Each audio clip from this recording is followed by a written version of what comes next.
আজকে 2 বছর পেরোনোর পরেও আমাদের যে রাস্তায় নামতে হচ্ছে, we want justice, we demand justice বলে, এটা এই গণতন্ত্রের জন্য লজ্জার, এই ব্যবস্থার জন্য লজ্জার, আমাদের জন্য লজ্জার।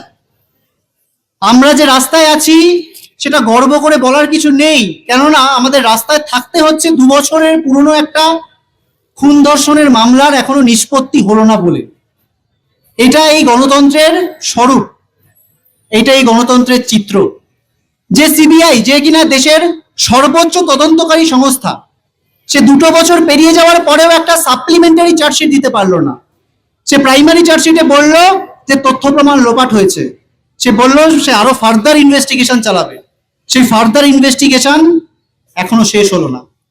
আসলে কি বলুন তো, আমাদের দেশে বলুন, রাজ্যে বলুন, গিমিক ব্যাপারটা বা ওই সেন্সেশনাল হেডলাইন তৈরির কাজটা রাজনৈতিকবিদরা খুব ভালো পারেন। রোজ খবরের হেডলাইন যে আজকে নয়া মোড় এলো রাজ্যিকর কাণ্ডে, আজকে নার্সের ফোন বাজেয়াপ্ত হলো, আজকে হাইকোর্টের বিচারপতি সিবিআই কে ভৎসনা করলেন, আজকে সিবিআই এর সীমা পাহুজাকে সরিয়ে দেওয়া হলো। সব ঠিক আছে, কিন্তু রেজাল্ট কোথায়? কে ধরা পড়লো? কারা ধরা পড়লো? প্রত্যক্ষ পরোক্ষভাবে যারা যুক্ত তারা কোথায়? একজন মদ্যপ সিভিক ভলেন্টিয়ার সঞ্জয় রায়, সে কিভাবে জানলো যে একটা সেমিনার রুমে 3 তলায় একজন মহিলা জুনিয়র ডাক্তার ঘুমন্ত অবস্থায় রয়েছে? যদি এটাই চিত্র হয় তাহলে মানুষ কার ওপর ভরসা রাখবে? আমরা আদালতে যাচ্ছি, আদালতে দেখছি তারিখ পে তারিখ। অন্যদিকে নতুন সরকার এসেছে, নতুন সরকার কি বললো আমরা সবাই জানি। এই যে পুরনো শাসক দলকে চেয়ার থেকে ছুঁড়ে ফেলে দেওয়া, এতে এই অভয়া আন্দোলনের কতটা ভূমিকা আমরা প্রত্যেকে জানি। সাধারণ মানুষ, আপামর জনতার ন্যায় বিচারের আকাঙ্ক্ষায় পুরনো সরকারকে ছুঁড়ে ফেলে নতুন যে শাসক দল তাদের ক্ষমতা এনেছে। অথচ আমরা কি দেখছি?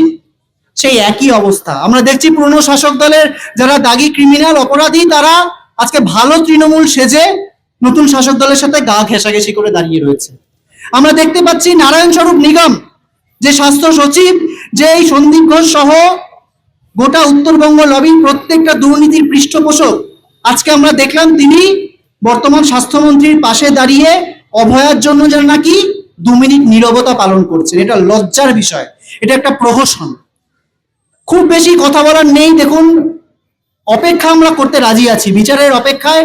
যতদিন না বিচার মিলবে আমরা অপেক্ষার জন্য রাজি আছি, সেটা রাজপথে হোক, সেটা যে কোনো ভাবে হোক, আমাদের সাধ্যমতো আমরা থাকবো।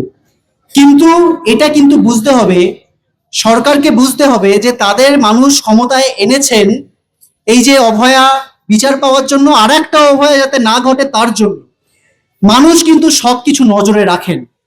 পুরনো শাসকও কিন্তু ভেবেছিল, সে তার দুর্দণ্ড প্রতাপ প্রচন্ড উদ্ধতভাবে ভেবেছিল যে তাদের কেউ সরাতে পারবে না। মানুষ কিন্তু টেনে সরিয়েছে। তো এই বিষয়টা যাতে কোনো সরকার মাথা থেকে না বের করে দেয় যে কেবলমাত্র আমি গিমিক করব, পলিটিক্যাল গিমিক করব এবং 4টে হেডলাইন তৈরি করব। আজকে শুনছি স্বাস্থ্য সিবিআই এর তদন্ত ছাড়াও স্বাস্থ্য ভবন একটা তদন্ত কমিটি নাকি তৈরি করবে। আমি বলছি, নারায়ণ স্বরূপ নিগমকে স্বাস্থ্য সচিব পদে রেখে কিভাবে স্বাস্থ্য ভবন একটা তদন্ত করবে? এর জবাব কি দিতে পারবেন কেউ? ফলত আমার খুব বেশি কথা আর বলার নেই। আপনারা এখানে বহু বক্তা রয়েছেন, আজকে এতদিন পরেও যে মানুষেরা বিচার চেয়ে রাস্তায় হাঁটলেন, প্রত্যেকের সংগ্রামী অভিবাদন।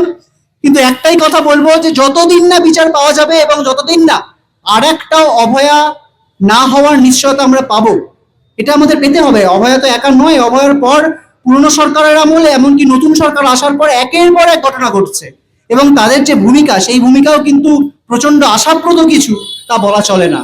ফলত আমাদের কাজ সচেতন নাগরিক হিসেবে যে সরকারি ক্ষমতায় আসুক না কেন, ভুলটাকে ভুল যাতে আমরা পুরনো সরকারের আমলেও বলতে পেরেছি, এই সরকারের আমলেও যাতে আমরা শিরদাঁড়া সোজা রেখে সোচ্চারে বলতে পারি, সেই প্রতিজ্ঞা কিন্তু আমাদের করতে হবে, এবং এইভাবেই আমাদের লড়াইয়ের পথে দীর্ঘকাল থাকতে হবে। ধন্যবাদ। We demand justice.